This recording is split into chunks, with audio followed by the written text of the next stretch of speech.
Hey, yep, I'm Okay, on we can mic. hear. Yeah, we can.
All right, well, welcome everybody to the board meeting. We will go ahead and call ourselves to order. Pass it to Clerk Manriquez for roll call. Supervisor Cano. Present. Supervisor Christie. Here. Supervisor Hines. Supervisor Scott. Here. Chair Allen. Here. Let the record show Supervisor Christie is participating remotely. Supervisor Hines is not present. All other board members are present. And do we have any agenda adjustments for our study session? Chair Allen, there are no agenda adjustments. Excellent. Well, we are going to move up addendum item number 2. This is the recognition of our gems. So I will pass it over to County Administrator Lesher. Thank you very much, Chair Allen, and if all the members of the board could please join us. Thank you.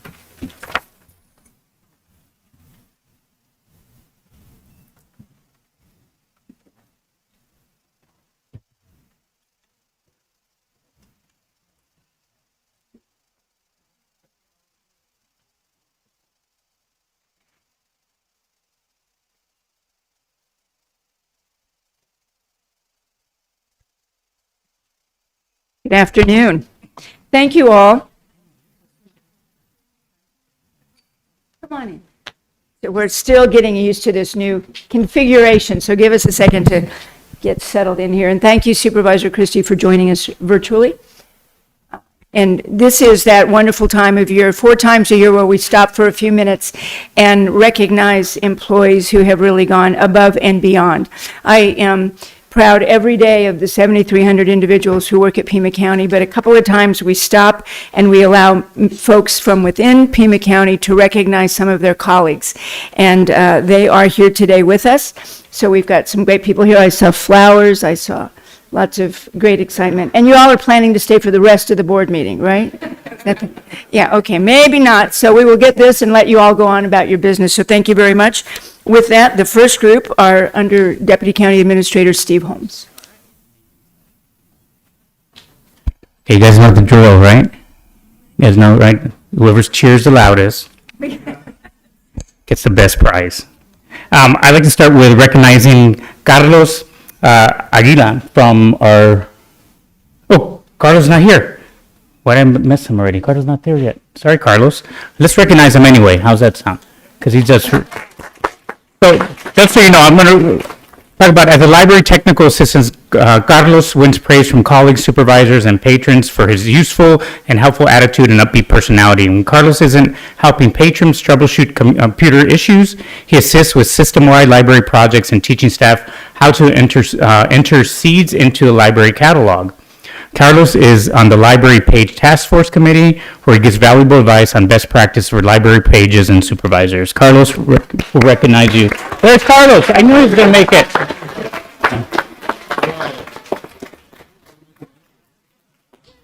Carlos, you made it. Congratulations. Thank you for everything you do. Appreciate you. For library, come on, library. Woo, Carlos. Here we go. All right, just stay up here and then we'll... Okay. Yeah. Next we have, I'm going to recognize Jennifer Black from Human Resources. Jennifer. Come on, Human Resources. Come on here. Gail, jump up. During the Workday implementation, when resources were stretched thin, Jennifer Black took the initiative to step in whenever needed to make sure that tasks were accomplished accurately and medical, dental, vision, and retirement vendors were paid. That was a good thing. She's known for approaching difficult situations with patience and professionalism, transferring mistakes into opportunities for growth. Jennifer, thank you for all you do. Thank you. And you hired her, right? So that's like, Gail's like excited. All right, Devin, you're next. Devin Robles from our library, your system. All right, library's bringing it today, guys. Come on. Devin always keeps both library staff and library customers in mind. When the library's largest book vendor went out of business, Devin was on hand to support the technical services team and taking on new processes to get books and other materials into the hands of patrons. By working closely with the county's IT's deployment team, Devin's group was able to successfully process more than 27,000 items in the span of 5 months. And Devin's just a smiley face every time I see him. He's just a wonderful guy. Devin, thank you for everything you do. Appreciate you. Thank you. All right, good. Following suit, Nicole. Nicole Casebeer is with our Regional Flood Control District Department.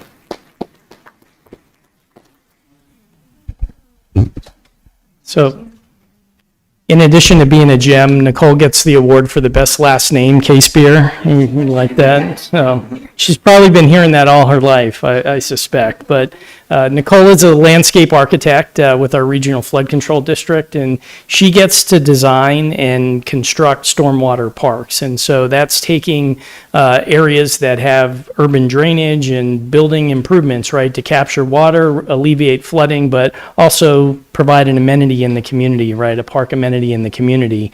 Most notably, though, she's been at the forefront of creating programs that are really around nature-based careers. And so that's really exciting. One program called Water, the other one called Nature Works, and it's really geared towards teaching youth skills in green infrastructure. And so, workforce development, education component, working with people in our vulnerable communities to really get youth on a path to careers that are in nature and green infrastructure. So super exciting. And not only did she seed those programs, but those have been the inspiration for another program that we're working on through Community Workforce Development and Department of Environmental Quality and Flood Control that's called Energy Works. And so think about, home weatherization and energy efficiency improvements that'll go into homes. So Nicole, thank you for all you do every single day. Appreciate it. Thanks, Carmine. Sydney, you're up. Hot seat. Oh. All right.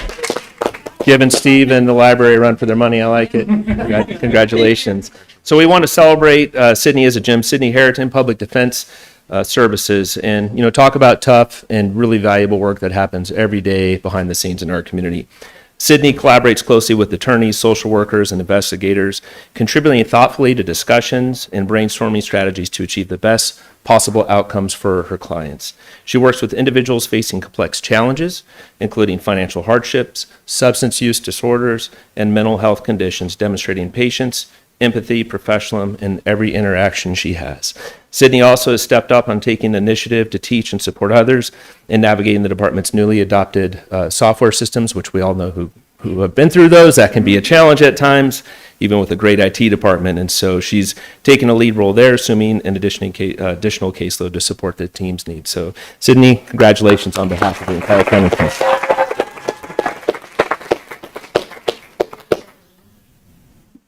All right, Hunter, come on up.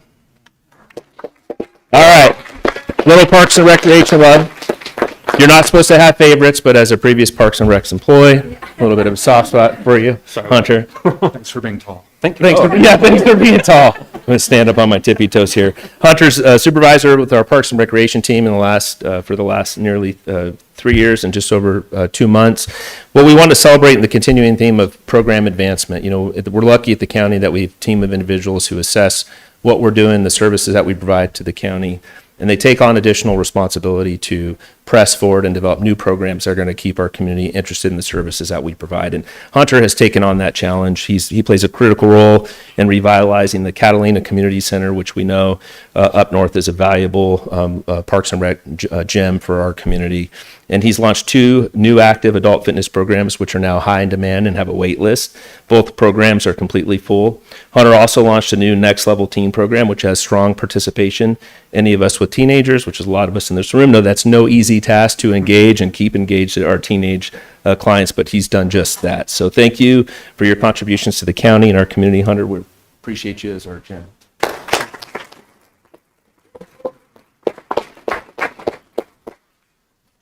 Alex? Mr. Lemon is joining us on behalf of the assessor. Thank you. All right, thanks for having me, and we're going to honor Alex Dupont, so please come on up. Really good. I was expecting more, but that'll do, I suppose.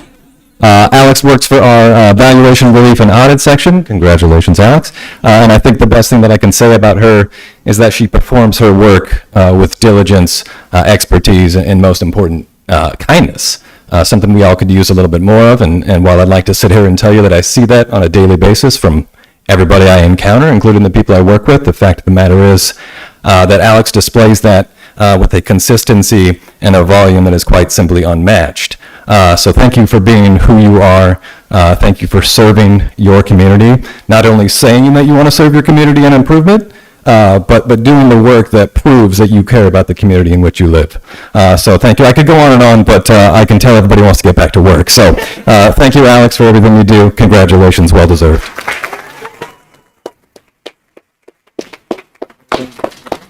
Join me in thanking the entire class.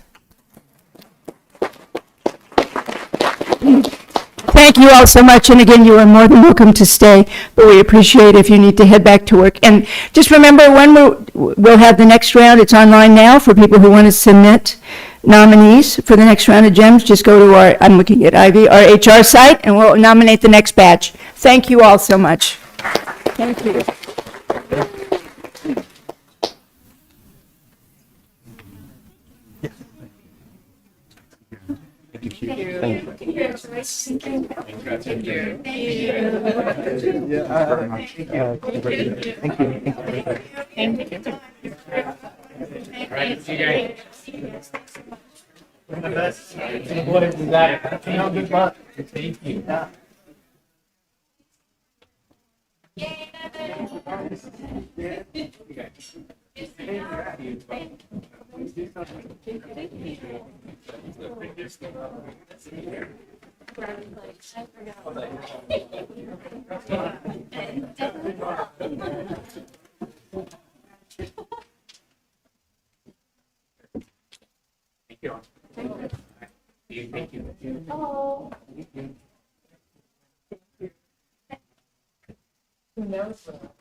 So we are now going to move on to study session addendum item number 1, which is a break for executive session.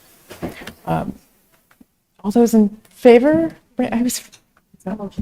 I'll move that we break for executive session. Second. Seconded by Supervisor Scott. All those in favor? Aye. Opposed? The break passes 4-0.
Oh. We are back in session from executive session. We had, executive session was tied with addendum item number 1, and that was for information purposes only. We are now going to go back to the regular study session agenda, and we will pick up at item 3, which is unfinished business regarding the staffing processes and vacancy policy. Shall I turn that to Supervisor Scott? Chair Allen, thank you very much. And I appreciate that the county administrator and her team submitted some documents to us preparatory to this conversation. I hope that my colleagues have had the opportunity to look at those slides and the memorandum that their team prepared. As we all know, the county administrator is going to be retiring at the end of this calendar year, and Ms. Lesher, Jan, I really think that one of the things you are going to be able to be most proud of when you turn your keys in is what you've done with vacancies and the policy and vacancy savings. It is a much more open and transparent process than you inherited, and I know that the board and it is very grateful to you and your team for your leadership on this. Having said that, I always believe that we can look for ways to do even better, and that's the reason for this study session item, and I would like discussions to continue beyond today, including budget retreats, if it is still the intention to have one. I hope it is. Why? Because personnel costs are always the largest for any organization, including ours. One impetus for me in putting this item forth was, Ms. Lesher, you were kind enough to get from Mr. Cuaron spreadsheets from 3 large departments that historically have had higher vacancy rates than others. And what I noticed when I was looking at those spreadsheets is that many of the vacant positions look to be clerical or support positions. And obviously the question in my mind as a layperson looking at those budgets is, could any of them be consolidated or eliminated? That is what led to some of the question there is that the county administrator or one of the deputy county administrators, depending on which department we are talking about, would sit down with the elected official or the department director in question and go, yes, position by position, asking the department director or elected official to make the case for that position. I think that's a process that we should incorporate because we have made the base budgets the starting point of discussion for each budget proposal. So that was a question that I hope to be talked about today. And then the other one was the first question under the vacancy policy category, which was how are the thresholds for elimination of vacant positions, the 240 in other words, in the current policy determined? Could they, or maybe the better question is, should they be lowered? So those are the 2 questions that I'd love to have some discussion about today and hope we can continue talking about them further in subsequent meetings, including retreats. Thank you very much. Excuse me, and thank you, Chair Allen and Supervisor Scott. And I think you are right. We've already started looking at what are items that we can look at for the retreat, and hoping we have that retreat at a time to really kick off conversations about how we build our budget and things. So thank you, because I think little is as important when we build a budget as is our workforce and all elements of discussing how we're working with that workforce, those elements. Let me do the second question first, because I think that the information regarding the 240 days and why we look at that number is simply related to, and we can provide additional information, the timeline for filling a position. So, you know, we don't generally allow folks to begin to advertise till the position's open. And then we begin, you know, there's an assessment of the position, an advertisement of the position, and we recruitment, interviews, second interviews, and that It just takes a period of time. I would say, I'm looking at the rest of the team, but about 120 days can be normal for us in one of these processes. And so we're looking at that and saying the 240 allows us that window for when we really have a challenge or a struggle. As you know, what I've said is, I think that when you look at from whence the board has come when it deals with vacancies, and that 6-8 years ago, there were, I think, any number of what people could think of as phantom positions. We had positions in the county that had been open for over 2,000 days. It's clear that we also had a $40 million fund balance. So I think that the county was looking at an ability to fund a variety of positions by having a smaller fund balance, but a lot of vacancy savings, because we had so many positions that weren't filled. What we've done is true up the information you have. What is it we need for a real fund balance in order to maintain the kind of credit ratings we need and in order to do business, and to have a balance in case the wheels truly do fall off at some point. But then what is the accurate number of vacancies within each position, within each department? I will look to see if there's any way we want to elaborate that from those who work more closely with the HR department. But simply, that's that determination of the number of days it can take to help us work through the system. And forgive me, but I think that as we've moved through the process of vacancies, and we've gotten down to from hundreds of positions to, I believe, 54 or so at the most recent at 240 or more days or less. I think that what we use it as a management tool in that, frankly, at this point, I don't see them as phantom positions. I don't see them as vacancy savings. I see them as an indication of hard to fill positions. That those positions we have that are open for an extended period of time, at this point in this process, are their trades, their clerical, their positions that we're having a difficult time filling. And as you know, the deputy county administrators meet with the HR team weekly to identify what those positions are and how we need to reevaluate how we compensate those or how we handle those positions. Because as we've gone through this over the last 3 years, so many of the positions that really aren't needed have been eliminated. Many directors have come to us and they'd like to increase the salary for a position, enhance a position, and their way to do it is to give up PCNs. So they are right-sizing the departments every day and in every conversation with their deputy county administrators and those directors. So that's why I think you're seeing so many fewer vacant positions for any extended period of time. And I'm going to just see if there's something anybody wanted to add to that, and no one clutched their throat, which is good. The more complicated part, I think, is the first part of your question.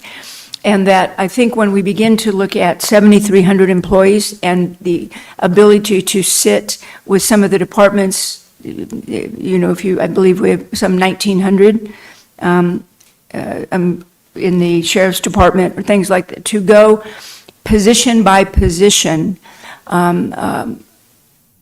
is very difficult to understand. And if we've got, I'm going to make it 10 corrections officers, and looking at each one individually is very difficult. What we have been doing, and I think you find us doing, is looking by grade or class or scope by position, so that if we're looking at some of those larger departments, what are the 10 individuals that make up a certain group? Are they nurse practitioners? Are they corrections officers? Within a group, how many are needed? What do we need? And I think that we're seeing, at least working with departments with that kind of granularity, rather than say, okay, we got 10 nurses, whatever that might be. Do we need the 10? What are their functions? How do we utilize that group? Rather than saying, what does nurse 1 do? What do they do all day? Do we need them? What does nurse 2 do? And at least that's sort of the broader groups. The departments that I work with that have 100 people or less, yes, you can look at each of the positions and cut through them. But to really be, to get the kind of information I think that we need is valuable, tends to be more in some of those groupings or buckets within the larger departments. That's my experience, and I'm happy to turn to the deputies who work with it every day for elaboration on the process or how that might work, if with your permission, sir. So, Please. good. Administrator Lesher, Supervisor Scott. I'll speak to a couple of our departments relative to your concern of some of the more kind of entry-level positions that we have and some of those vacancies. I think part of the challenge that we're seeing more, that we're seeing probably more generationally, is that as people are entering into the workforce nowadays, we have a lot of people leaving, jumping back and forth. I think one of the major factors that we're seeing, and like facilities management, for example, is people are looking at ultimate just the wages that people are earning hourly, and not realizing until they're here that they actually get about 12% taken off for state retirement. That has become a much more factor, a larger factor in some of those positions that we're seeing a lot more. Nothing we can do about state retirement because it's a requirement, but I don't think people realize until they're here that their paycheck is lower by 12%. Even though we're competitive in the marketplace, from an hourly wage standpoint, the total compensation becomes reduced, and we're having conversations with what other incentives we can put in place relative to some of those positions that we're seeing. Because part of it's the class and comp study that we're doing, and we're continuing looking at the hard to fill type of positions, but some of them are not hard to fill, rather just at they're placed at a particular point in the marketplace that are competitive, yet not when we lower the 12%, right? When that gets taken away. And so our challenge right now, as we're having discussions, is are there ways in which we can not change the grade, but adjust people within the range as we're looking at some of those pieces, so that we don't modify the structure, right? Because once we start moving grades, then there's a domino and compression. So we're having some of those discussions as in some of the departments that I'm overseeing. So there are individual conversations happening by category and by people, and they vary, right? And facilities, it's a different conversation that we're having with our facilities managing director than we're having with health department. In health department, we're talking a little bit more about what are incentives that actually to keep people there longer, or incentivize, which are not necessarily always monetary, but it's work culture conversations that we're having, which plays a large part in some of these divisions within departments as well. Chair Allen and Supervisor Scott, just a couple of examples. So when we're looking at the nature of vacancies, even when we break it down to the classification level, there could be subcategories within there. And I'll point to the professional engineer classification. So when we look at recruitments for engineers across the county, and we have various grades of engineers, and we have numerous departments that are using it. When you look at the number of applicants, when we look at the success rate on bringing new hires on board, on its face, it's not a hard to fill or in demand position. When you start looking at the specialties, we find that, for example, in the Department of Transportation, when they're looking at transportation engineering type of specialties, it becomes more pronounced that that particular department is having greater challenges in terms of bringing folks on. And what we're seeing is that that particular subspecialty is highly coveted out in the private sector. And so when we have young, or we have junior staff people in engineering disciplines who then are receiving their professional engineering license, they then have a variety of options. And so trying to retain them has been a challenge in that particular department. And then bringing in seasoned professionals in that subspecialty has been a challenge. And so just to give you a little context when we're looking at these vacancies and where they arise. And so to talk to the topic about the budget process and the review, I agree that looking at it on a position by position basis could be a large task, but that's a prevailing conversation that I'm having with department directors in the areas that report to me. And so we're looking at, how are they delivering the services that are expected by the public and that, they're mandated to provide. And so looking at where they can improve their operations and do things more efficiently. How can they deploy technologies in order to go ahead and, maintain count? It may not be a reducing of count, but maintaining count. And so, a couple of examples, my prior role as a director was at Development Services. In the height of our staffing level, we had 180 FTEs in that department. And then the world, right, or the the country went through the housing crisis and the construction industry collapse, and we had to redesign how we delivered that service. And that department today is less than 60 individuals and providing better service in terms of plan review timeframes and things of that nature. When I look at the Department of Transportation, at its height, it was almost double the size that it is now, right? It was, 400 positions, and that department is, around 200 positions. Wastewater, similarly, at their peak, they were 600 positions. And so when we back up a little bit and we look at a longer time period, you'll see the efforts of departments to go ahead and reduce count, but really enhance service delivery. And it's been through a progression and an iteration of interactions and efforts. So, departments in my area know that when budgets come across my desk, I'm going to be looking, are you increasing positions, right? Do you have opportunities where you're utilizing process improvement or enhancing technology to go ahead and deliver the service better at or below the count, right? We're not issuing them a mandate. I'm not issuing them a mandate to artificially, hit a number, right, to drive down count. I don't think that serves the needs of the public and the community well, but it's really mindful of, how can we do what it is that we're required to do really well, and be mindful of the challenges that exist out there. If they can't fill positions, right, they have to come up with a different way to go ahead and provide that service that the community is relying upon. Chair Allen and Supervisor Scott, just going back to a point you made with kind of transition and leadership and these questions and your concern, I go back to our board, that one of our board priorities in our strategic plan under ensuring stability and excellence in government, what's institutionalized there is the idea that we're optimized department structures through strategic use of class and compensation studies, vacancy policies, and other tools. And so that will continue to be what we're going to be working on. I just want to make sure that that's still alive and well in our strategic plan. So as we're talking about other tools, I think that's a lot of what we're looking at. I think vacancy policies will continue to be part of the conversation, but I think the other tools is what's intriguing as we're looking at ways to which we can incentivize people staying and look at other ways to kind of move people, like pay incentives, right? And so I think a lot of those could factor into this work, but I wanted to highlight that that's still part of the strategic plan and not just an independent conversation that we're having as well. Thank you.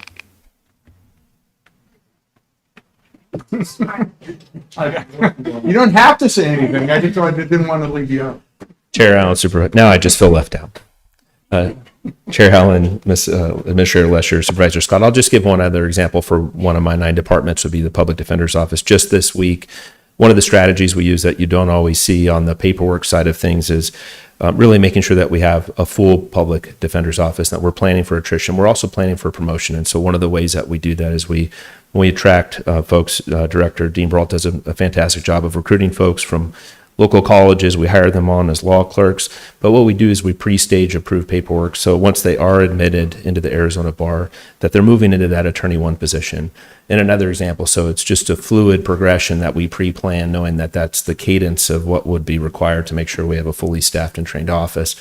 And another example, though, that that you wouldn't necessarily folks wouldn't see behind the curtains is that we also have to plan for those Attorney 2 positions. And so once they reach a threshold of experience, to make sure that we're retaining our valuable employees that we've worked so hard to onboard, that we're making sure that we're dynamically adjusting the Attorney 1s to Attorney 2 ratio within budget capacity of that department to make sure. So it's a constant adjustment of personnel management and positions to make sure that we're fully staffed.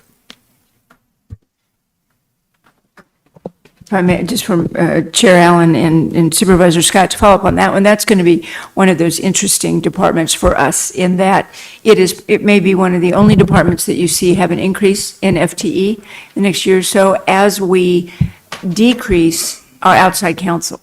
And that one of the missions that we've had in working with that department for a period of time is people there's a legal requirement for that defense. And if we don't have the attorneys, then we go to outside counsel.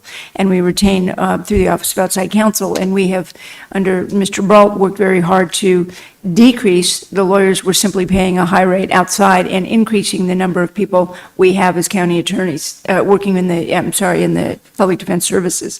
So it's an example of something you might be looking at next year where the budget is lower and the FTE count could be going up while we right size in that department. Go ahead, Sharon. I was thinking about it as a corollary between retention, right, of the, like, a vacancy policy is this question of retention. And there's a couple of things that come to mind. So one is whether we are looking at our probationary period of 1 year, and if what the feasibility is of shortening that, so that folks are, vested, getting full benefits, et cetera, within a shorter period of time and have more stability. And if there is some value in kind of furthering some of the goals around stability, et cetera, by reviewing that. And then my second question is just around management training and support for people who are managers. I think what often happens is that when people are really good, they get promoted into management positions, but what they're really good at is not necessarily being a manager, they're really good at their job. But management is a whole other body of work.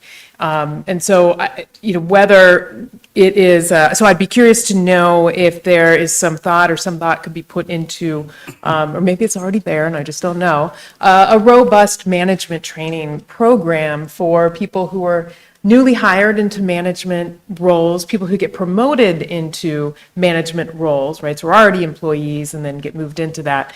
And then something that is ongoing. For managers to be able to check in with maybe it's other managers to problem solve, to be a support, because it's tough and it requires really good people skills, constantly on your toes, a lot of problem solving, and so it's just if we have done that, what is in place, what might be done. I'm curious.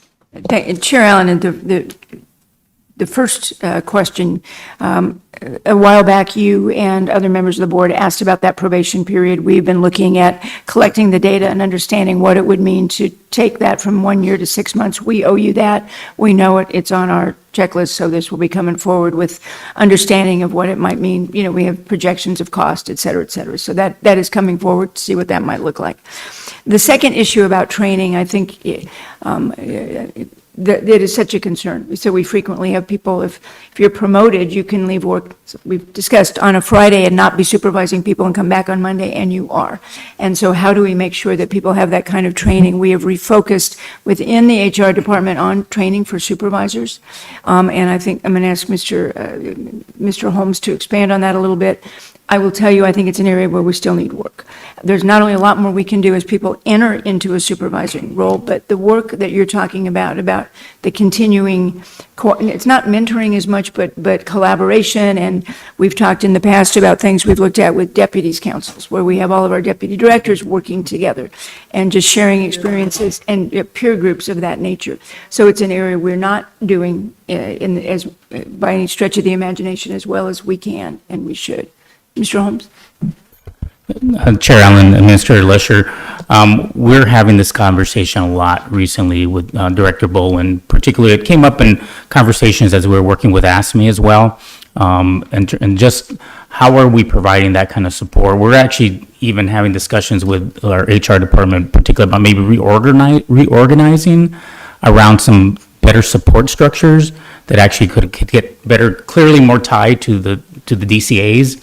And the way we support departments, just because there's a large workload associated with providing support for supervisors, right? And so going beyond just the modules that are actually there, but really trying to figure out where we might have some hot spots and really looking at places where people accelerate more quickly because of the size of the department and figuring ways in which we may have to kind of differentiate the support for that particular department to find ways in which we can do more some on-site kind of support for that, and talking with the mid-managers there to figure ways in which we can help them support, because it's kind of this trickle down, right? And that's become clearer for us in some of our larger departments. And so I think we're looking at multiple strategies to include how we reorganize in HR around support systems, and then targeting these hotspots that we have in the county, particularly in larger departments where we've got great people who are brilliant, but have lacked a lot of the supporting systems for the new body of work, which is, right, managing people.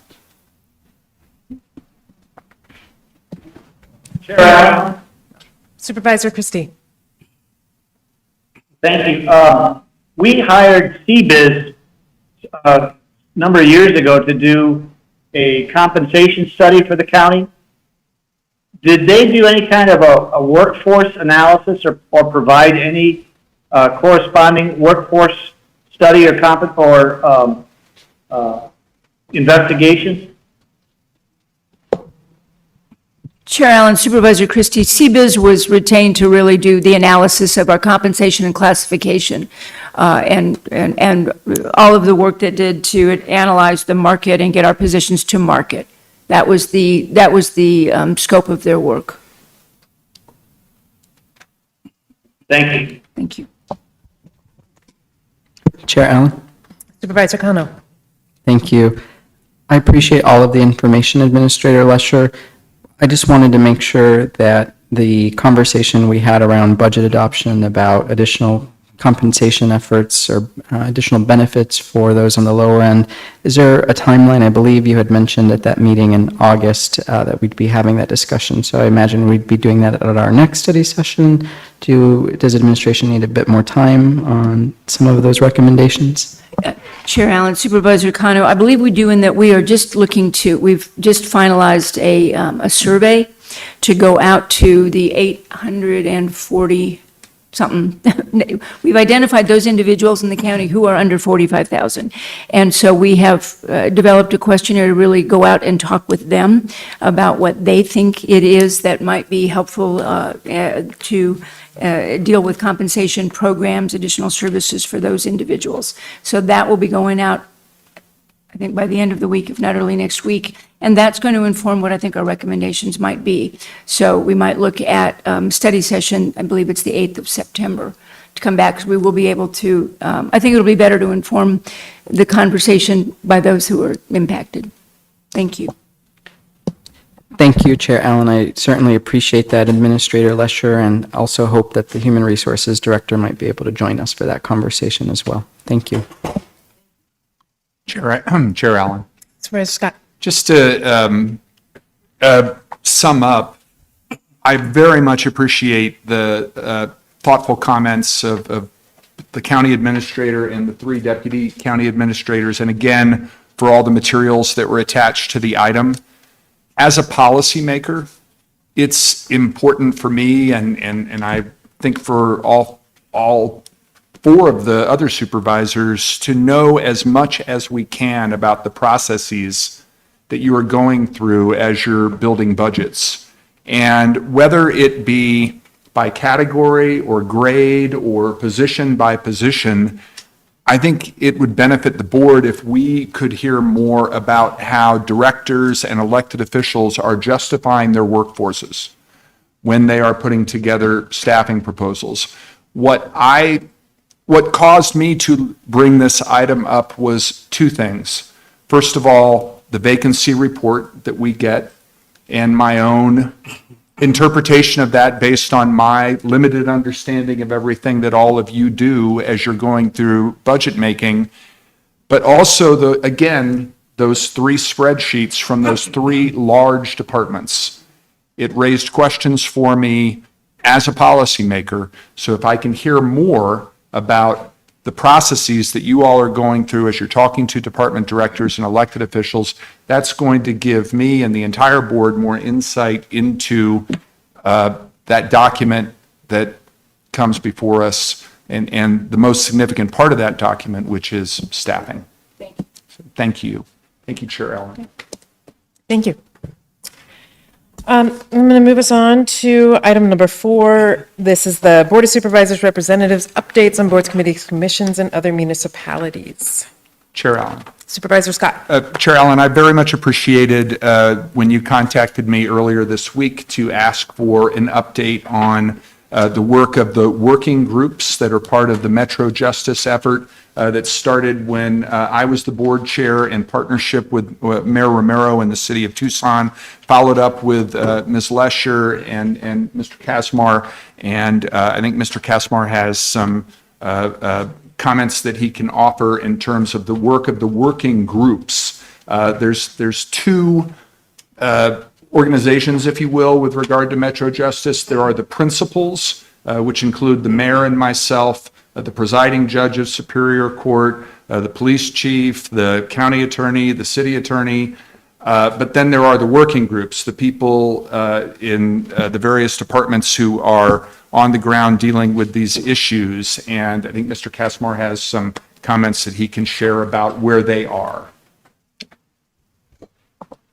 Chair Allen, Administrator Lesher, Supervisor Scott, we will be providing you roughly a 2-page information update on just where we're at. There's understandably evolving practices from both the City of Tucson, our partners across the way, and here within Pima County, and then of course how that work connects, because we all know that it's a metropolitan effort when we're talking about unsheltered folks who are living in crisis and have co-occurring disorders that are impacting their lives. And so as you know, you've had recent presentations from both Department of Justice Services as well as Detainee Crisis System. And so what we're trying to do is we've thrown a lot of information out recently in the last 30 days at the community through this Tucson City Council meetings, through the Board of Supervisors meetings, and how do we reconnect to that work to make sure that everybody understands what's exactly happening and where it's happening, and hopefully how they can be involved. All right, this is not just a government issue to solve here in Tucson, but it's an all hands on deck when we talk about our nonprofits and also our community who are impacted within their households by this crisis that we're dealing with. So I'll give you a little bit of a teaser on just what you'll see on the updated information is really how I'll hold up the transition center as probably our shining example of the Metropolitan Justice work that came out of that work group, which was, hey, we need to expand. And that conversation dated back to when I was sitting in a different seat at a different organization. And now here I am in my new role as Deputy County Administrator. So what you're going to hear in the update is the Transition Center is probably our county's shining star of saying, hey, we heard from the metropolitan work groups, from the subcommittees, and from both you, sir, and the mayor, and that we need to expand these services. And then the very demanding police leadership. And here we are, 7 days a week. Now, we're still working under Director Vesely to get that scaled to 7 days a week, which I think we all feel like could have capacity. But again, we need to takes us time to implement the policy recommendations from the group with the board approval, and then identify funding that can actually fund those things and make sure that we're resourced with both capital infrastructure and personnel. So I'll give you the update first thing tomorrow morning, which will also include really talking about access. And while that wasn't a conversation a year and a half ago, certainly with the changing landscape of our federal government, we're all bracing ourselves for local impact and thinking of, how is that going to impact our MAT treatment, for example, in the jail, and then that transition, as you heard from Director Pereira and DCS, as folks get out and making sure that there's a smooth transition in those handoffs to folks who are living in crisis. So I don't want to give too much, but we're certainly going to be talking, I'm sure, a little bit about that later in this week with our colleagues from across the way. Thank you, Chair Allen. Any other updates? Supervisor Cano. Thank you, Chair Allen. I appreciate the opportunity to represent the board on the Visit Tucson board. Just last week, we were able to celebrate a huge milestone for our community. You may have heard about it.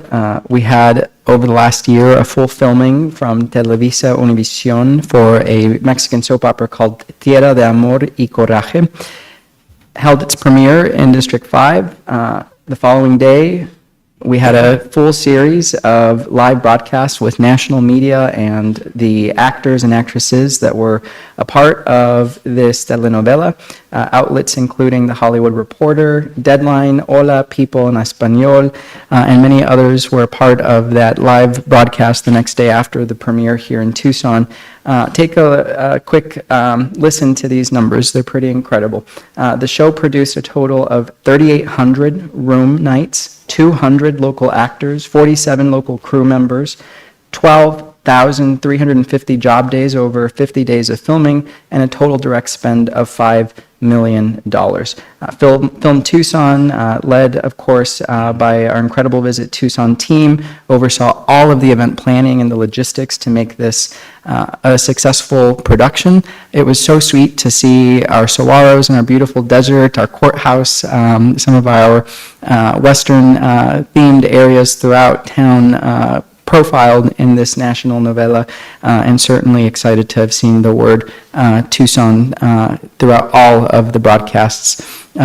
So just wanted to make sure that we celebrate this. It is very difficult in a state like Arizona that does not have the film tax incentives at the state level to entice some of these production companies to be here. And really what made it happen was the Visit Tucson and Film Tucson staff, who went above and beyond to be able to make sure that this production was seamless, and that we would work to celebrate all of our incredible diversity in our community, from restaurants to small businesses to our production crews and the incredible talent that we have here.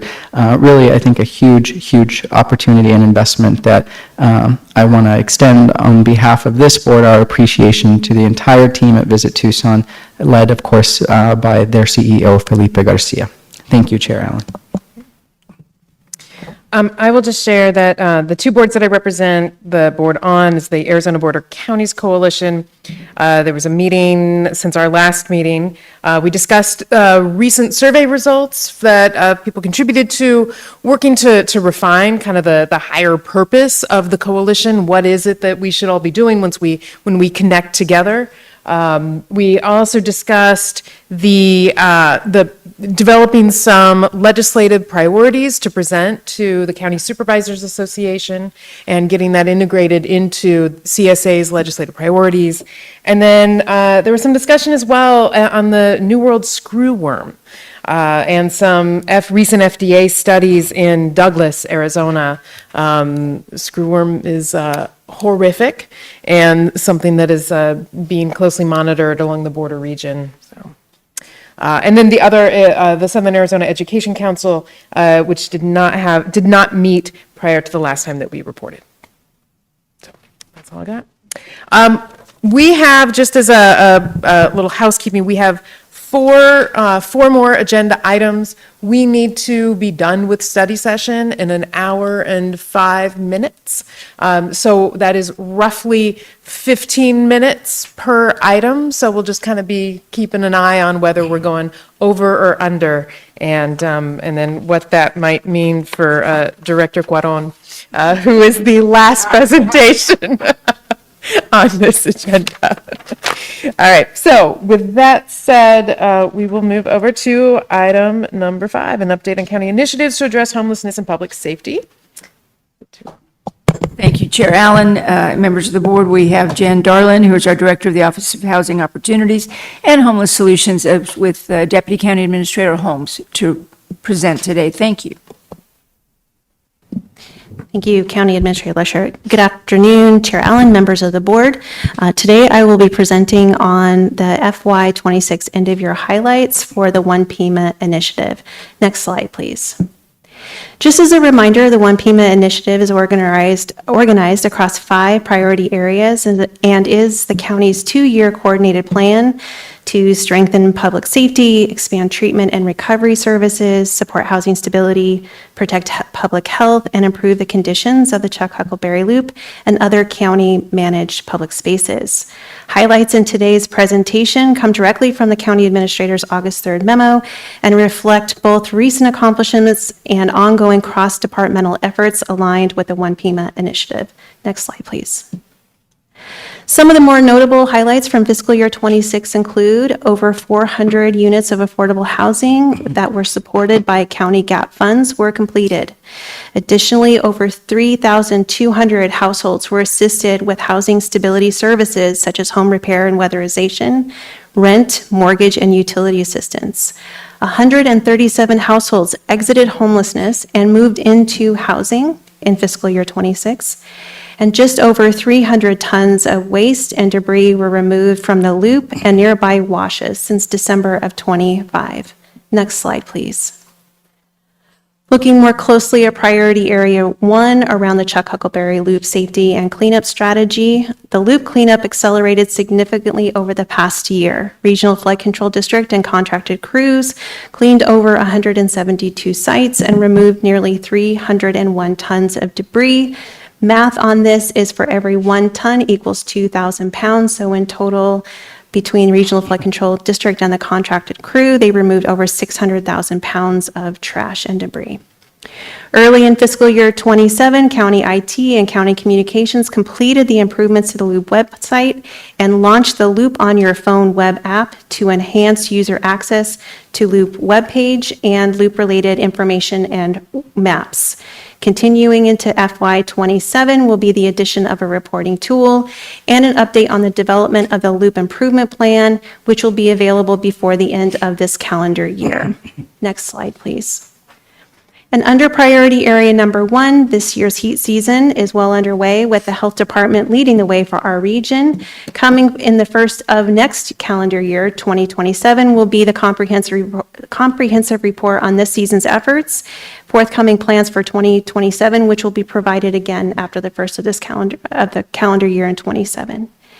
Additionally, under priority area number 2, Detainee and Crisis Systems is preparing a 10-year review of crisis stabilization and court-ordered services, which will be completed this fall. Under priority area number 3, for fiscal year 26, Justice Services expanded their transition center operations to 7 days a week. A typo on that slide is that the hours of service are extended to midnight, not to 10 a.m. So, sorry about that, Director Vesley. I have you sleeping over. The expansion further strengthens coordination with partners, including the City of Tucson, for their Safe City efforts, including the Safe City deployments.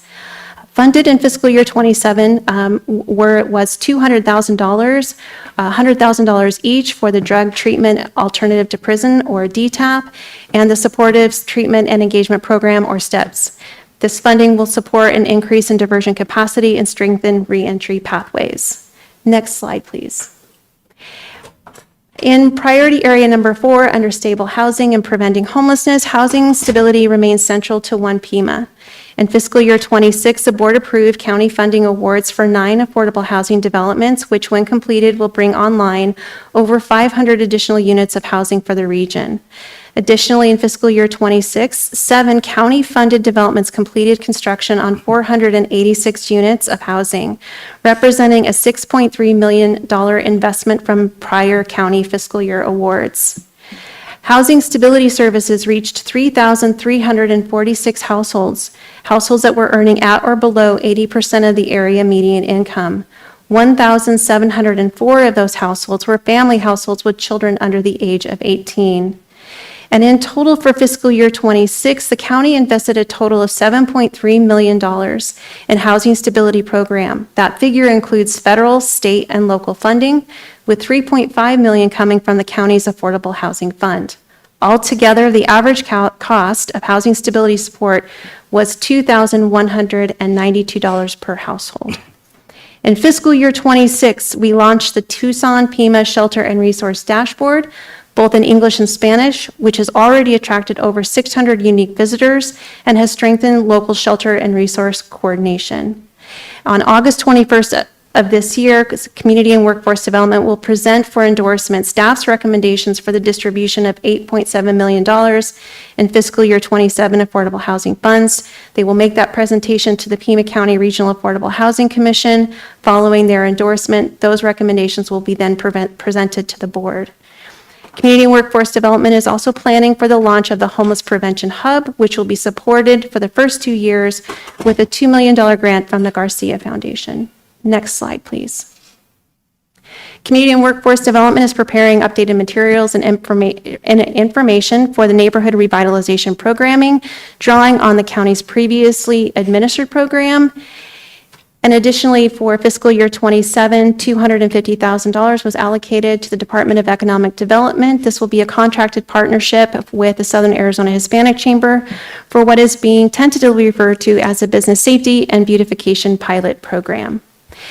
And finally, in terms of the administration and transparency, in fiscal year 26, 2 formal progress reports were prepared and presented to the board. Additionally, a One Pima webpage was completed with, it hosts key metrics as well as the reports that have been produced in alignment with One Pima, and it's routinely updated to, again, reflect the accomplishments and associated metrics. Going forward, progress and ongoing efforts will continue into this fiscal year and will guide and inform future board updates. This means that staff will maintain quarterly reviews of key metrics and develop summary reports as projects advance or conclude.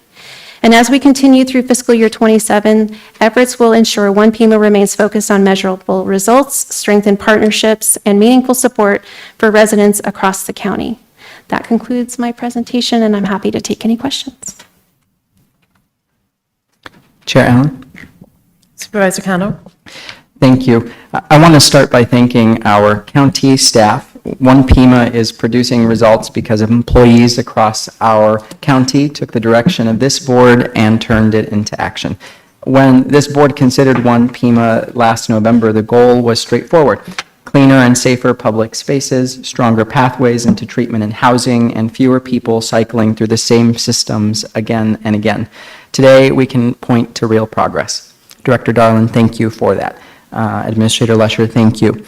Our transition center is now open 7 days a week with expanded hours through midnight. That matters because crisis doesn't operate on a Monday through Friday schedule, and we now have a stronger handoff from law enforcement and the justice system into shelter treatment and services every day of the week. We also increased as a board this year 2 important diversion programs: the supportive treatment and engagement program through the Superior Court and the drug treatment alternative to prison program through the county attorney.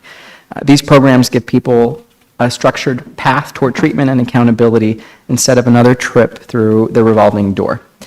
I'm so proud of the Tucson Pima Shelter and Community Resource Dashboard. I was talking about it with one of our justices of the peace last week. That dashboard is now live, giving residents, navigators, law enforcement, judges, and providers a regional tool for finding shelter and services. And I am so proud that when you actually hover over the available capacity in any given shelter, you can also see a description of what kind of amenities are there for our unhoused neighbors. For instance, if there is a storage facility, if pets are allowed, if there are any restrictions related to healthcare. I feel like you put One Pima from a concept into reality, and that does not go unnoticed. And on the loop, safety, this is really the origination of One Pima from the District 5 perspective of taking a walk down the Santa Cruz and not being happy with the condition of what we were dealing with. And I know that between our flood control team, our Parks and Recreation team, and our contractors, the fact that we, since December, have removed more than 600,000 pounds of debris from 172 sites along the loop, along the adjacent washes and waterways. Staff are also reporting fewer constituent complaints. This is all something to celebrate. Chair Allen and colleagues, this is a true progress report. And for year 2, as we start to figure out all of the recommendations that we've now heard from the director, we also have to be asking another question, which is, did the intervention last? Is that wash still clean 90 days later? Did that person entering the transition center get housed or enter treatment? Did somebody offer diversion complete it? That's where I'd like One Pima to go next, from measuring what government did to measuring what changed. Clean corridors that stay clean, diversion that keeps people from coming back into jail, shelter that people can actually access, and housing interventions that keep families housed. We built a lot of that infrastructure in year 1. In year 2, I want us to prove that those connections are changing outcomes. So again, thank you to our county employees, to our administration, our regional partners. None of these numbers happen without people doing the work every single day. And from the District 5 perspective, I would encourage you to ask this board what additional resources you will need as we consider budgetary measures in the coming year. I hope that this is not just going to be a 2-year document that sits and that we can celebrate, but that ultimately can be a multi-year effort. I think it was intentionally given a 2-year window to ensure that we can see the results of your hard work. But I'll take this opportunity, Chair Allen, Administrator Lesher, to ask Director Darlin, not a gotcha question, but besides all of the outcomes that you've told us and the incredible work, what have you seen as the strength, having been in this space for many years before when Pima was even a concept, what has been the strength of having this coordinated framework? Chair Allen, Supervisor Kano, I think that's a very thoughtful and meaningful question. I'll try my best to do it service. I believe it gave what was already happening in many of the county departments an opportunity to find some common focus on a strategy. That is to say that one of the things that One Pima does is it brings into clearer focus what county departments do every year annually. I regret that I don't have for fiscal year 26 a look back for the last 10 years of efforts by our community and workforce development, by our regional flood control district, by our county IT and communications to really reflect how we've been in our own sort of individual silos, attempting to address some of the same concerns that One Pima calls focus on. But what One Pima does is it gives us an opportunity to come together and find that common focus and common thread in organization. So I would say that, again, it's not to take anything away from the prior years, but it does allow us to tell one cohesive story about what we've done and how these departments have been situated to address county and regional concerns. Thank you, Chair Allen and Administrator Lesher. I also want to ensure that we give a huge kudos to our communication staff and Director Evans and that team who has really put a lot of this concept into practical tools that are used by the public, from the dashboard and our IT team to the incredible work on the Loop app, which I look forward to more updates on. But to your point, this was always an effort to ensure that all of the different ways to get to the same direction, which was progress, accountability, transparency, responsiveness. I'm very proud of you, Director Darlin and Administrator Lesher. Thank you.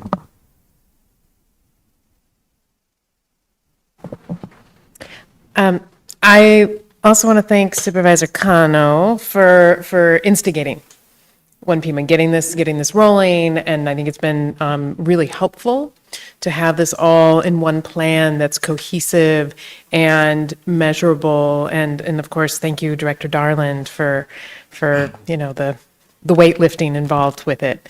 Hopefully, you're healthier for it. I don't know. And then also, of course, thanks to all the staff that drive it forward, and echoing Supervisor Kano's kudos. I have a question. I think at a past study session, I think our Parks and Rec director, when we were talking about the loop, had talked about maybe a consultant that had been brought on to look at the e-bike policy based on, and I think they were tasked with looking at what other communities are doing that have multi-use paths. And then he had also noted that they were looking at kind of different models of bike patrols that are utilized by communities that have multi-use paths comparable to our own. So I'm curious about kind of what the status of that is. And then I will just share too that on a recent trip to the East Coast, I met with the Washington Area Bicycle Association, WABA, that has a program called Park Rangers. And Park Rangers, Path Rangers, something along those lines, Bike Rangers, that's more appropriate. And it's one of the only programs in the country that has full-time bicycle kind of patrols. They're in the DC area. Their jurisdiction is about 30 miles of paths. I sort of, to myself, I was like, oh, that's cute. But they carry they carry tire kits, they carry water, they carry snacks, food, first aid kit, and then they are tasked with maintenance. the sort of the lighter lift maintenance. They do some of the cleanups. They get notified, people notify them of where there is broken glass, where there's a pole that has been hit by something, right? And they have a dashboard that is a live, active dashboard where you can actually see where they are, where complaints have been filed, and that those complaints have been cleaned up. And they post photos of it so that people can see, here's what the problem was, and now you can see that I've cleaned it up. It is paid, they get their funding from Washington DC, from the city. They are expanding and getting some additional funding. But it's a model that I like because they can call law enforcement when law enforcement is needed, but recognizing that most of the needs on the path is not a law enforcement need, right? And so having law enforcement on the path on a regular basis, I think would not be the best use of law enforcement. But having eyes and ears who are constantly present and are there to assist and identify the majority of the problems and work on fixing them seems like a good use, an effective use of time. They're uniformed, they're recognized and trusted by people, and so they've built out a great model. So anyway, just kind of throw that out is something I thought was kind of interesting and could be useful for us to think about. And so I'm interested in when the Parks and Rec director kind of comes back with what that research has entailed. Chair Allen, Mr. Casmar, did you have an update about the survey and where we are with? Chair Allen, Administrator Lesher, yes, happy to report that we're actually meeting this Friday to finalize programmatic needs and evaluation that we would like, and happy to report that not only will we be evaluating e-bikes and how e-bikes have impacted other folks across the country and their much smaller pathways, but also what safety looks like in respective communities for both of those items, and that should be about a 6 to 7 month review process where we'll have community engagement as a component of that. Supervisor Scott. Thank you, Chair Allen, and I want to join you in expressing my gratitude to our colleague from District 5, not only for your leadership and vision, but also your clear belief in systems thinking. I think Director Darlin's response to your question was an indication of how One Pima was a systems-based approach, and thank you for bringing it to us for our consideration and approval. It's interesting that we were talking during the previous agenda item about Metro justice issues, and one of the topics that took up a lot of discussion time during the early Metro justice meetings was both the DTAP and STEPS programs. So I would appreciate it, Ms. Lesher, Mr. Holmes, Director Darland, in future updates if we could hear the effects of those additional investments into those two programs, because I think they'll be of great interest to the board and of great interest to the community at large. Thank you. Thank you, Chair Allen. And Chair Allen, I know we're past time at this point. Thank you for noting that. I was going to. Yeah. My only feedback, I love the idea of us deciding how we can incorporate a loop ranger or some component similar to the Purple Ambassadors of promoting safety and access to services. And so I join my colleague from District 3 on seeing what we can do to materialize a proposal so that we can at least get a cost estimate of what other communities have done.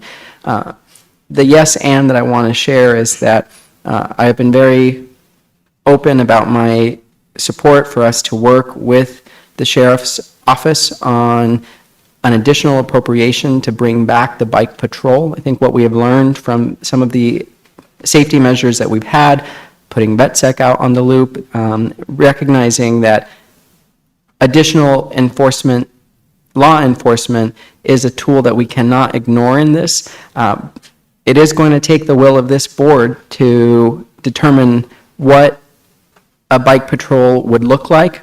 Are there opportunities for us to partner with our colleagues in the largest jurisdiction in Pima County, the city of Tucson? Because right now, their men and women in uniform are responding to calls on the loop. And I think at this point, I'm not prepared to come to this board with the recommendation, but I do want to socialize that that particular component is going to require additional investment from this board. I do believe that Sheriff Nanos is certainly open to the conversation, but is also wondering what our commitment would be to that additional measure. I've heard time and time again that this is one missing element on the loop is law enforcement. And I certainly want to uphold that belief while recognizing that we can do that while doing the holistic approach to responding to crisis and ensuring that our property is maintained and kept up to speed. Thanks. Thank you. We are going to move on to our next item, which is agenda item number 6. This is the Pima County Climate Action Update, and we will be joined by Sarah Davis. Sarah Davis and Deputy County Administrator DeBonis will be joining us to take over this update. There they come. Thank you.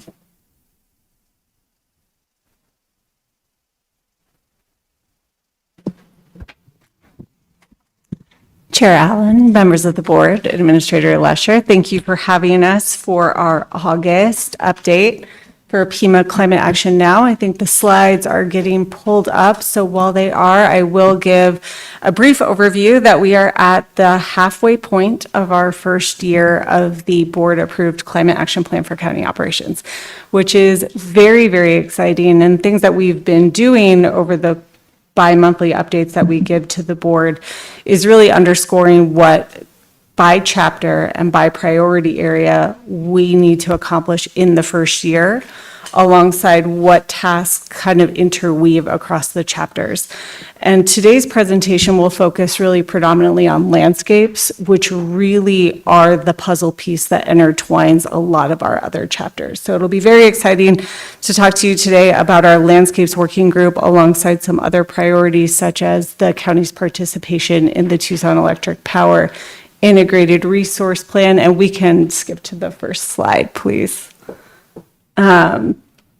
And several of the updates to date, we want to underscore that the board has been presented with series of maps and data sets by which we've been producing all year to help inform some of the priority areas. And you'll see some of those throughout each presentation, that we do use our data sets to really inform the strategies that we've set forth to develop in year one and subsequent years, budget impacts, and making sure that we're intensely data-driven on all of those priority areas.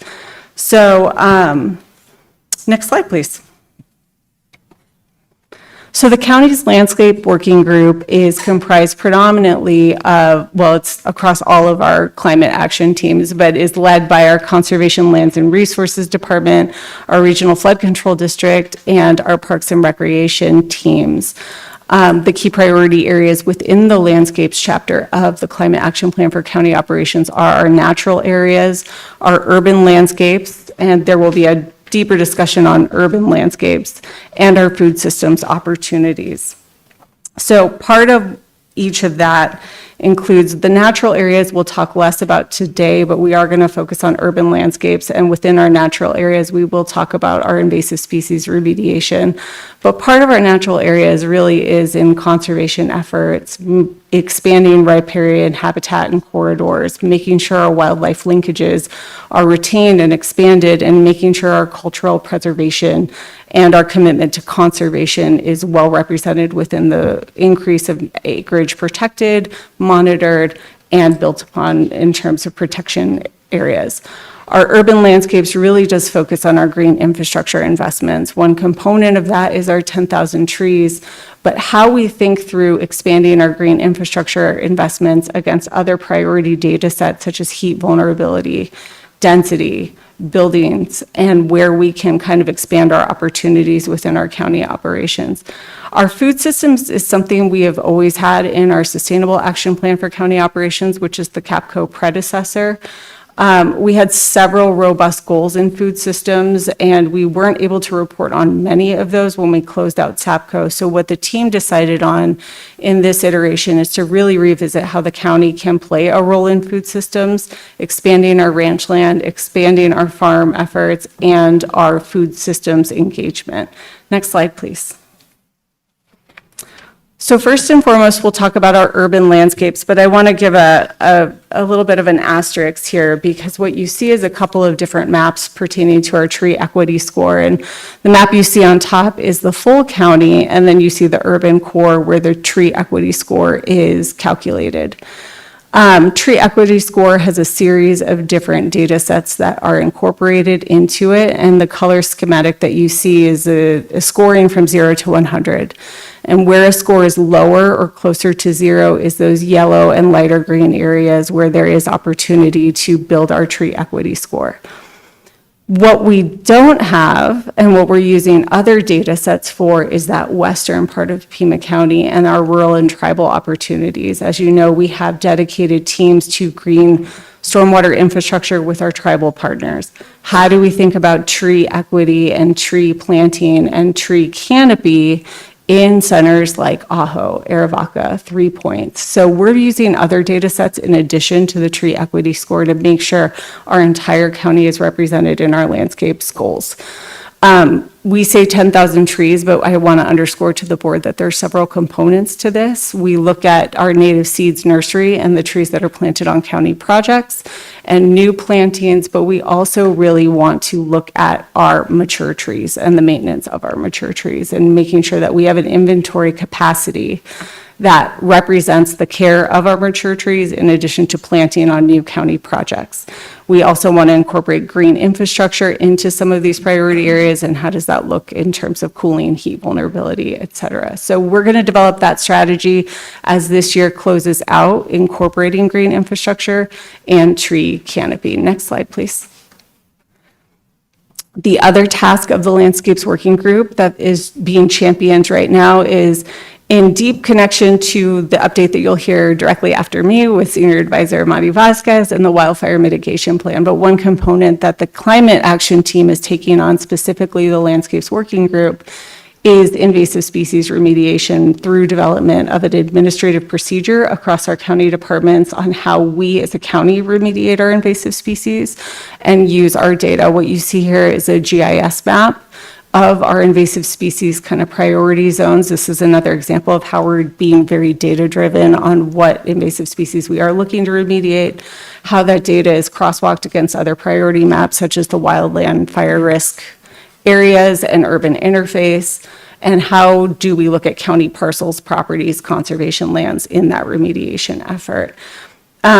As we develop this administrative procedure, we are always looking for ways and looking at the urban kind of interface adjacent to county properties or structures to think about the remediation type of activity that we do, whether we use volunteer hours or opportunities to go out with our departments or partner organizations such as the Cooperative Extension, the Arizona Sonoran Desert Museum, and build capacity to generate kind of volunteer capacity and that workforce component. What you see on the top is actually a volunteer event that the county green stewards coordinated through buffalo grass remediation and putting that into adobe bricks, which is a really, really innovative strategy working into housing strategies and community engagement. So next slide, please. And finally, our first year priority for the landscapes team is looking at our food systems, specifically our active farm and ranch lands, our rangelands, and how we can build that into food system capacity. One thing we do have, as you know, is Bucklew Farms. We think about the opportunity on ways that we can engage not only system partners, public health priorities, nutrition access, how do we look at food deserts, and work very closely with our community partners to see what the county's role can be, whether it be something like engaging local farmers at Bucklew. How do we look at our properties? How do we look at food hubs? How do we look at the distribution, especially knowing our partner presentations that you've heard around access and SNAP benefits? Are there food systems opportunity that the county continue to achieve? So we'll be developing those over this next few months. Next slide, please.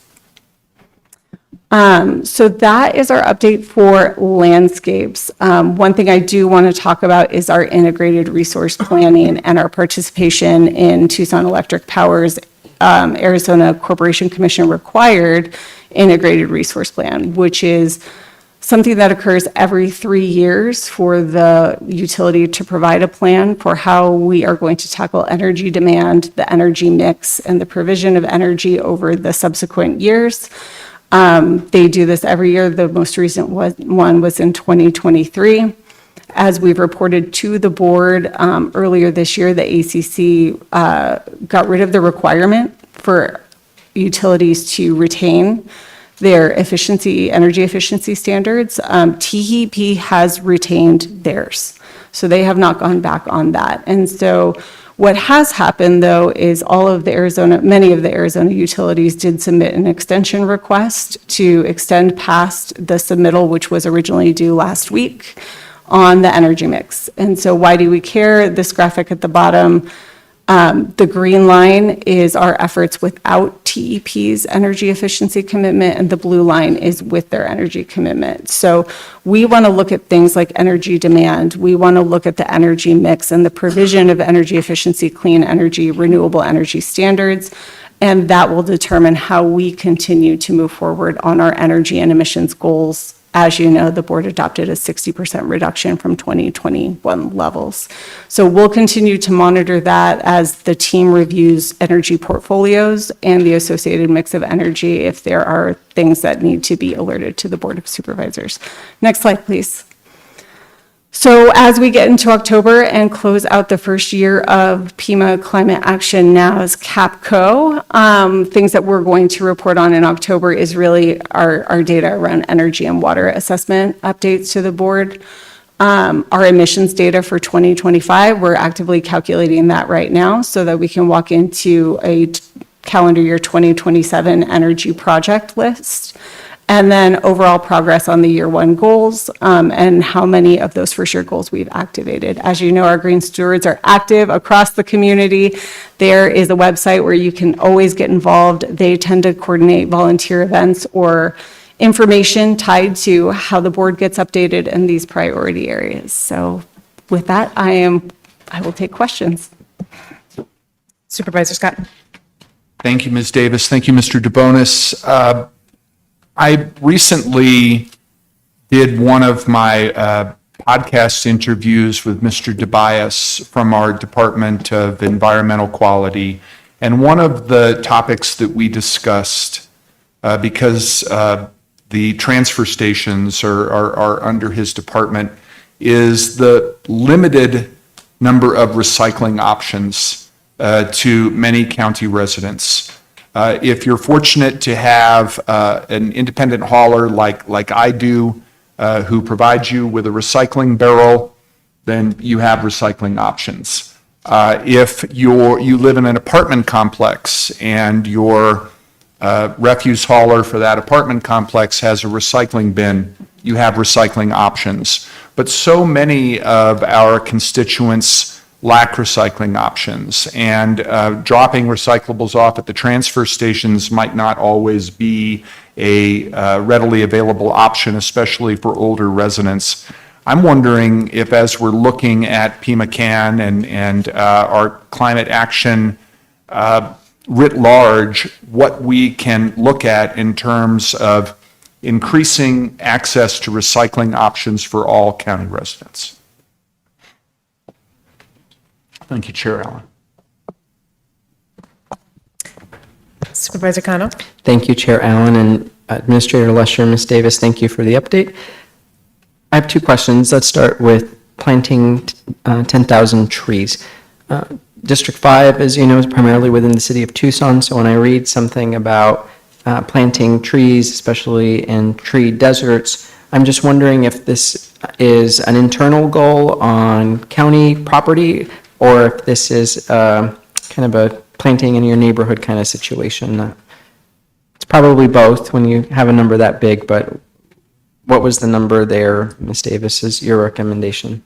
Chair Allen, Supervisor Cano, members of the board, it's a little bit of both. And so we're trying to design that, and our team, just as a sidebar to that, our team works very closely with the City of Tucson's urban forestry team and storm to shade team. So previously, we captured that data on how many trees were planted on new county buildings. And so new county projects, how much of that came from the native seed planting. What we don't have what we want to get more inventory on is our mature tree inventory, new planting, and then build in opportunities for community engagement. I think there's always opportunity to bolster that community tree planting capacity. And so we'll be kind of figuring out the methodology and how we do that inventory to meet that 10,000 tree goal. And to add, we also have for green infrastructure to increase it by 40 acres. So thinking about projects and vegetation in some of those priority areas where we can do green infrastructure in addition to the tree planting, kind of marrying those two together.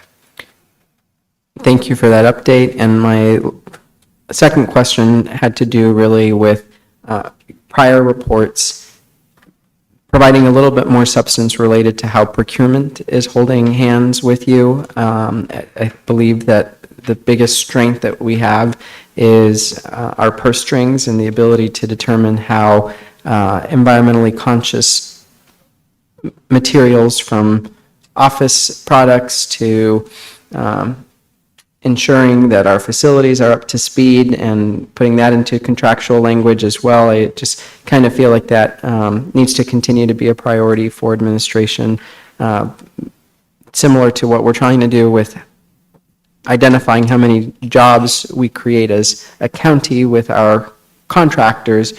I feel like this is a really unique opportunity for us to also dream big with the procurement team to figure out how they can hold hands with us in the success of Pima Can. Thank you.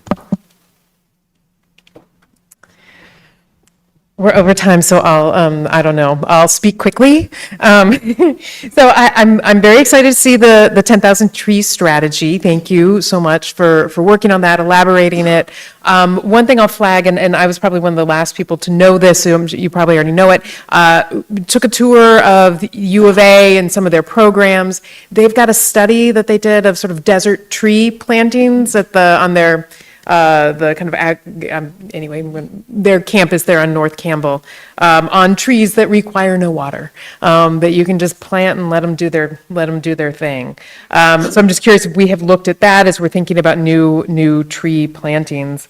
I'm also curious, I've noticed that CLR, Parks and Rec, and Flood Control were the three departments that are part of the tree planting strategy. I'm curious about development services and thinking about the role, the importance of tree planting in new residential, commercial, and industrial.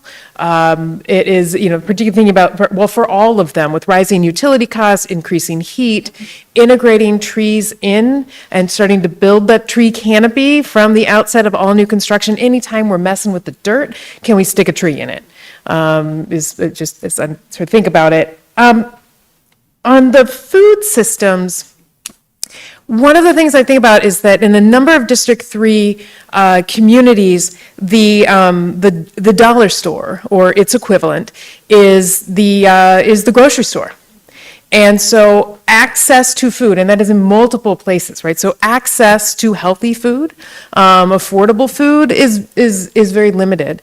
And I have met some colleagues in other communities around the country who are looking at partnering with private companies and developing sort of community-sponsored grocery stores.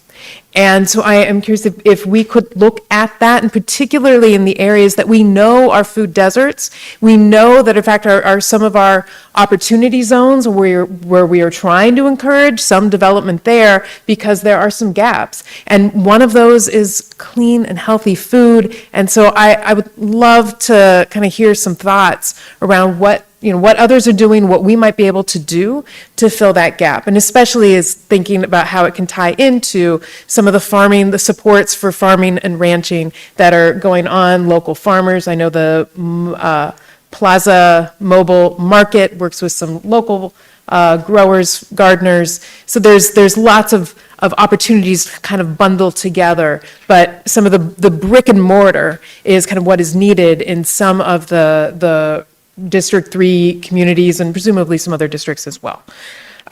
My last question is about the kind of the TEP piece with the IRP.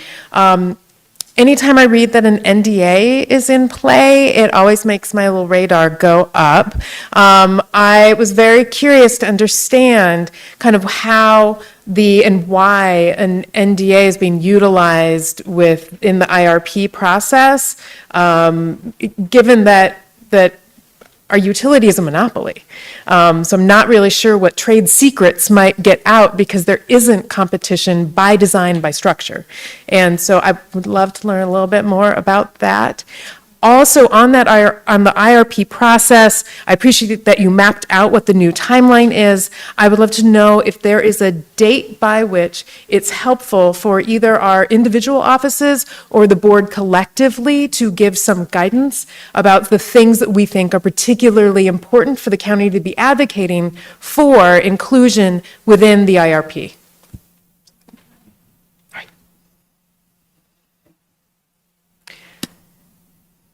Anyone else, or can I move us on?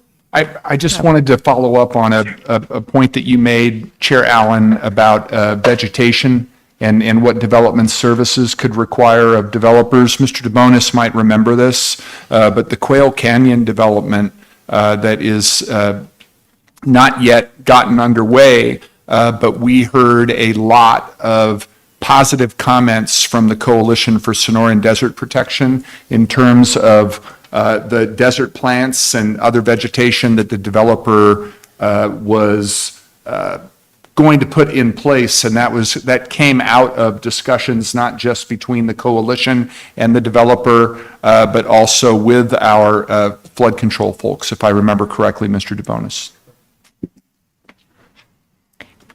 And if I may, one other thing, development services and thinking about new commercial, residential, industrial construction, integration of trees. I was also thinking about CWD and all of our gap funding for affordable housing. And if there is some room within those contracts to require a certain level of vegetation, of contributing to building a tree canopy, particularly for affordable housing, where individual homeowner and resident costs are critical, and we're already working to try to lower them, putting more trees to help lower their utility costs seems like a no-brainer.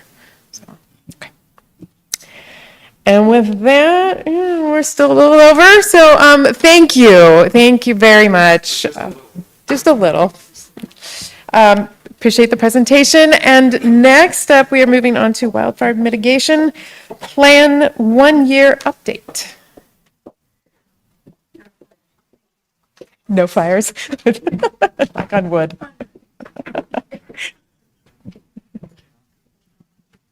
Yes, I did. Thank you very much, Chair Allen. You do have Mari Vasquez and Chad Kazmar are here to walk you through our annual plan update. And with permission, we'll turn it over to Ms. Vasquez. Members of the board, Administrator Lesher, thank you for the opportunity to provide a year 1 update to the wildfire mitigation plan. If we could get the slides pulled up. As you recall, you directed the development of this plan back in February of 2025, with implementation beginning in July.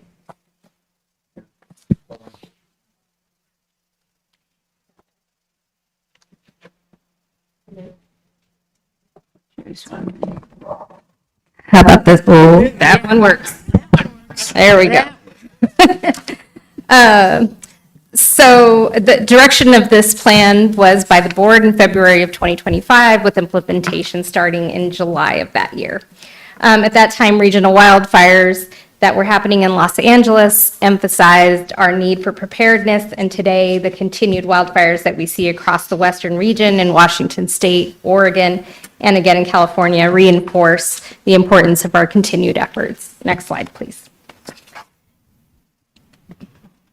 Year 1 centered around broad collaboration across county departments, land managers, fire agencies, and nonprofit partners, many of whom had already been working on wildfire preparedness issues for years, but we did bring in additional partners to expand the coordination.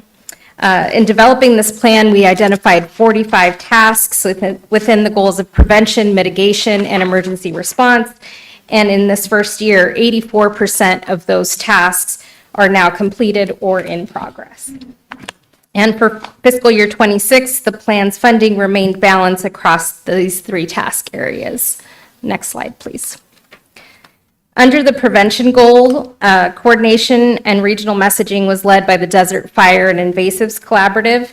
This group brought together subject matter experts who developed wildfire preparedness and invasive species calendars and media kits.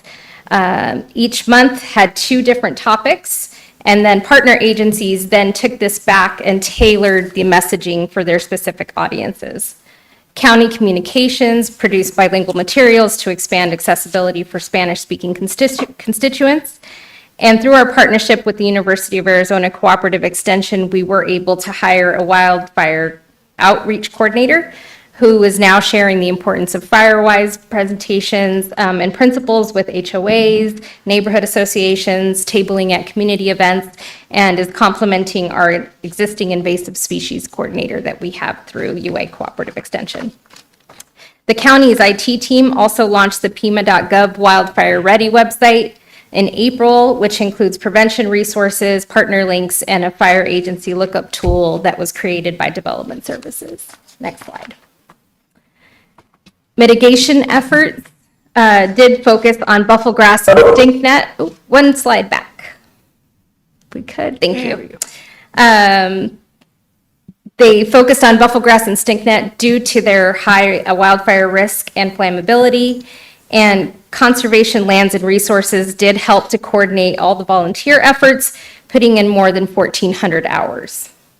A recent project in a strategic area along the Santa Cruz and in some of the Rito conducted through Northwest Fire and Regional Flood Control demonstrated an innovative balance between effective fuel mitigation and environmental stewardship.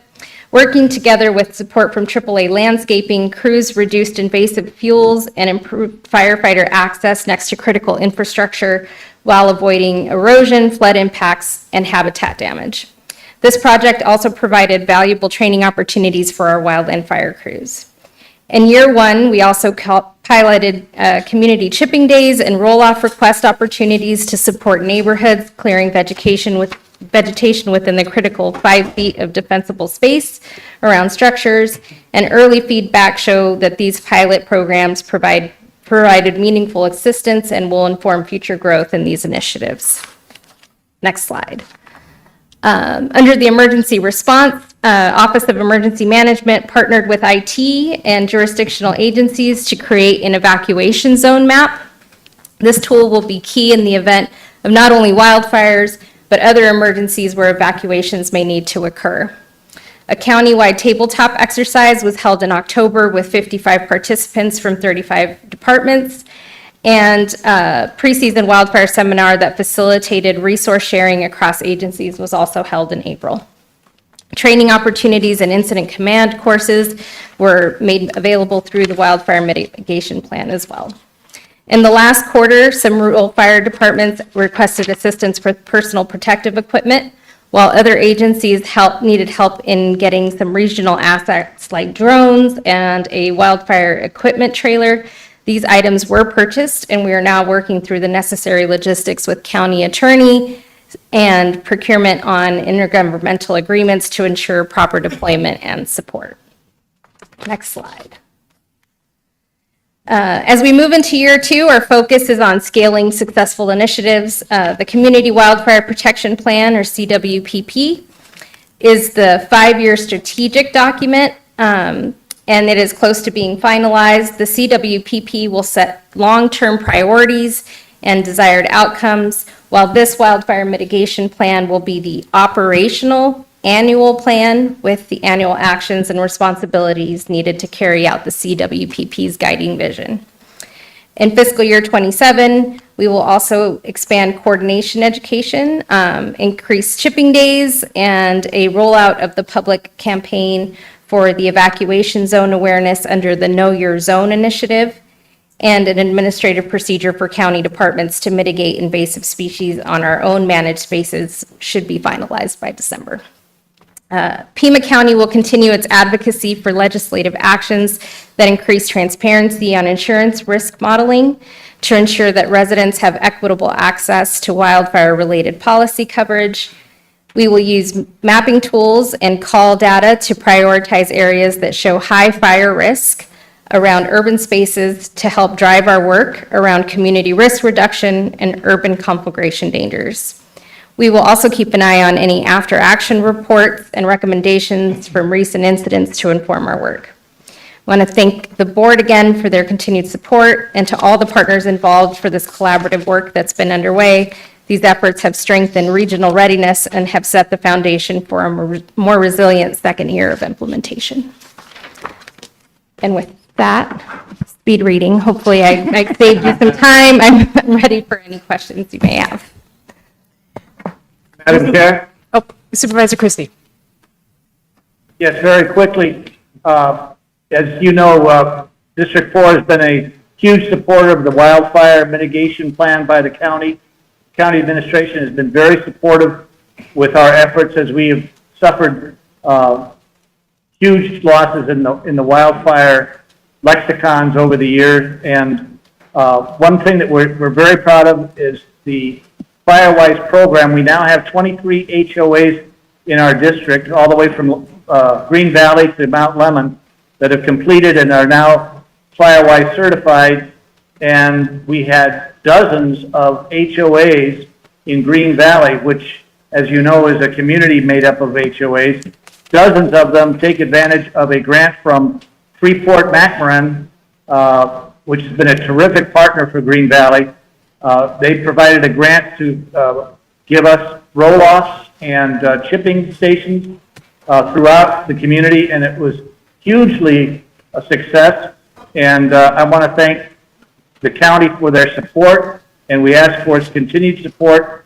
And on one of these mitigation plans, we look to include as many neighborhoods, HOAs, and communities as we possibly can to get the word out about the FireWise program and to assist them in brush clearing in their HOAs, to do anything and everything they can on a volunteer basis with as little taxpayer money as possible to prevent wildfires.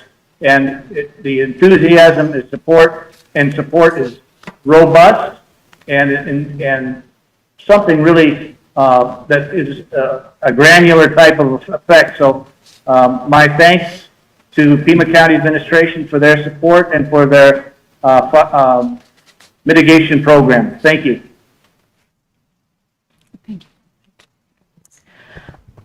Thank you for the presentation and update. I'll note that I really appreciate the detailed spreadsheets that came at the end.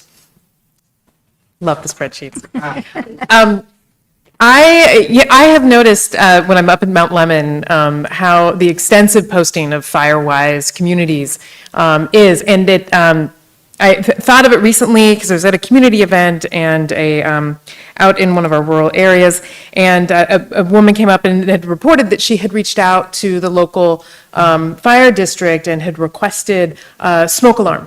And whether or not anybody could come and install that smoke alarm. And she was told that there was a wait list, that they were out of smoke alarms, which seemed a little kind of bread and butter. It was a little bit concerning. I think we are now kind of reaching out to some other districts to see if anyone's got a couple boxes that we might be able to get over to that particular district. But what it made me think of beyond the smoke detectors is that we have a whole lot of communities in District 3 that are, dispersed residential that butt right up to federal land, state land, open space. And if, and maybe this is that our office needs to learn a little bit more about FireWise. I don't know if that is, if the expectations of what is done in a community of pine trees versus a community of cholla is one and the same, and if that FireWise designation is something that we should be, like District 4, be promoting in some of our communities that butt up with federal land, state land, open space, county land. But we would love to learn more about that and any recommendations that you have. Another piece from the report was about the MyAlert system. I went to sign up for it on my phones, and I think I've brought up before that it would be preferable if it is a opt-out rather than an opt-in, because I think while I'm glad that we've got 45,000 subscribers, we clearly need a lot more. That is a small slice of county population. And so as I was going through to sign up for it, it was more cumbersome than I had expected. There is a number of fields and verifications and data that needs to be entered that seemed, from the layperson perspective, it seemed unnecessary if what I am getting is a text alert, right? We all get the turquoise alerts, we get the flood alerts. Those are opt-out. And so I'm wondering if there are changes that we can employ within our system to both boost up our subscriber as well as make it easier to sign up if we are not able to switch to an opt-out. And then my last point is around glyphosate, the primary chemical in Roundup. We have, and I've mentioned this, we've got concerns from residents in the Arivaca area about the use of glyphosate along the side of the road. And so, which then, but because people walk their dogs, they have to walk in that area. There's no sidewalks, it's just road and then area where glyphosate was sprayed. So I would be interested in whether there is a county policy in place around the use of glyphosate in areas that people use that land, whether it is on the side of the roads for walking, for dogs, et cetera, but a policy that clearly spells out where it is to be used and where it is not to be used, erring on the side of using it less rather than more, given its health impacts. That's all I got. Speaking Thank of you. dogs. Yeah, I just, no, what the heck? Yeah, we'll get back to you. Yeah, okay. All right. Thank you. Thank you. Thank you so much for that. Thanks, Marty. And we have our last item, number 8, our monthly financial update with the ever-patient Director Cuaron. Thank you. And as you know, thank you, Chair Allen. We have Mr. Cuaron is here from Finance and Risk Management with DCA DeBonis to provide support. And the loudest dog. Chair Allen, I'm told Director Cuaron is adopting this dog.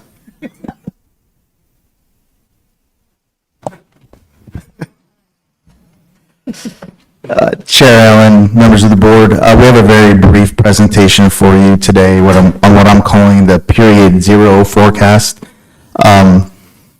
The period 0 forecast at this point is set to the budget for 26-27 because period 1, which is July, just closed on the 8th of August. So the slides that follow are really just presenting what's at the budget at this point. We did touch base with the departments, and there's no operational variances that they're expecting at this point early on in the fiscal year. I do want to also highlight for you, we do have some very early and preliminary unrestricted FY 25-26 fund balance numbers.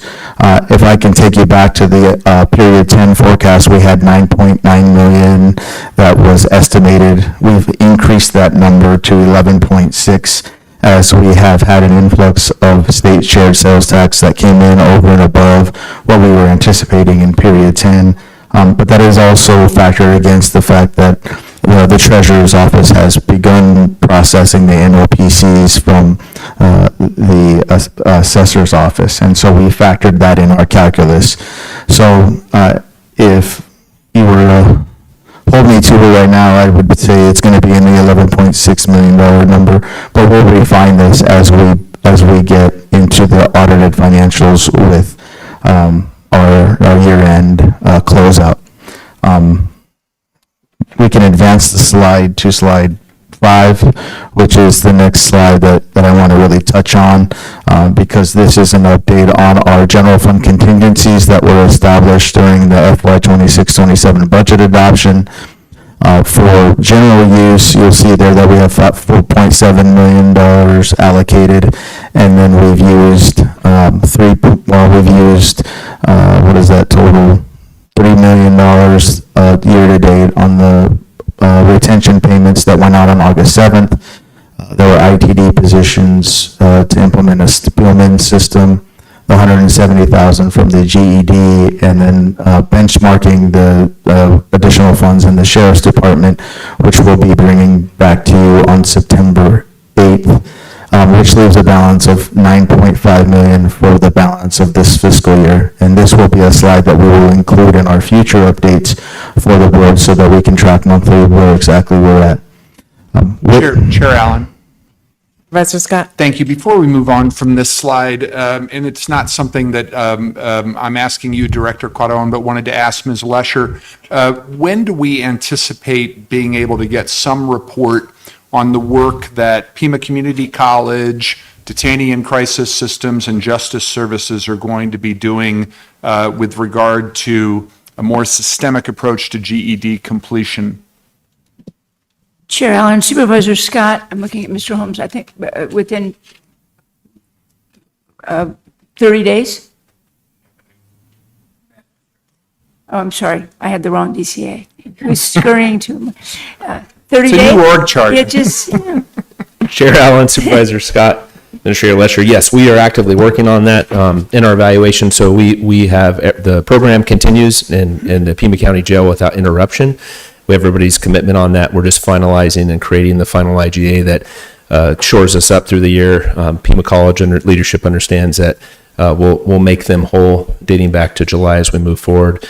And Superintendent Williams is helping us facilitate that. That was the quickest means of not disrupting the program in the jail. Thank you. Thank you, Ms. Lesher. Thank you, Chair Allen. That concludes my prepared remarks. I'd be happy to answer any questions the board may have. Get you out on time. I know, look, I'll be the culprit. When do you expect to have the fiscal year 26 general fund balance finalized? Chair Allen, we would anticipate, it's a give and take with the Auditor General's office. I want to say October, we'll have those numbers finalized, but I can update you as we go, like for example, I'll be back here the first meeting in September. I can provide an updated number at that time. We'd expect final numbers sometime in October. And then for the past fiscal year, previous fiscal year, we had higher state shared sales tax than anticipated. Do we anticipate that? Or what is the projections that it might be higher again, or is it projected that was a fluke, a one-time boost?